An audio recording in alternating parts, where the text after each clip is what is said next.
Good, man. Pretty good. All You a right. Muslim? So listen, dude. I used to be a Muslim. Defending it is after doing my own due diligence on what I haven't been taught. Defending it is absolutely impossible for me. So I'm not here to debate. I'm here actually to ask a question and learn about Christianity. If I'm going too far off topic, just let me know. All right. No, what's your question? Sure. How does Christianity view the works that have been excluded from the canon? Like, for example, the Gospel of Mary Magdalene, which actually, and if you look at those works, they actually focus quite a lot on esoteric teachings in Christianity. Yeah, Um, yeah. yeah, go So ahead. Sorry. yeah, so none of these have ever been a part of the canon. These were, Gnostic writings that came, hundreds of years after people have actually died that they write their names on. So one, you see that they go against everything that the apostles wrote and taught. They go against the gospel. They go against the prophets. They contradict them in every way, and they're forged. Mary Magdalene never wrote no gospel. Never wrote a gospel. Mary, the mother of Jesus, never wrote a gospel. Thomas didn't write anything. He didn't write a gospel. Gospel of Thomas. Barnabas did not write a gospel of Barnabas.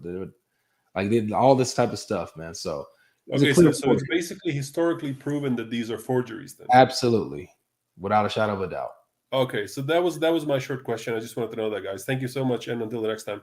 For sure, for sure. I Take could care. I could give you a slightly more rounded answer, just in case you want to know as well. So the way to Sure. disambiguate these, like all these other gospels, like the gospel of Ibn Dawood or whatever, right?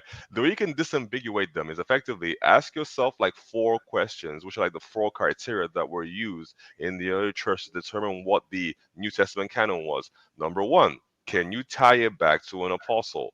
Number two, can you tie it back to the first century? If it escapes the first century, all the apostles were dead before the first century elapsed, so it can't be from them.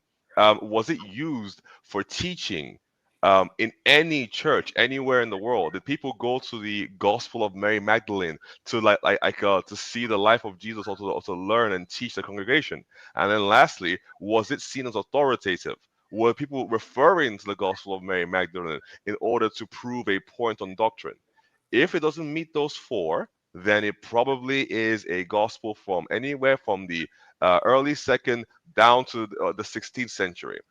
So that's how you sort of know if it is a real gospel or not. I understand.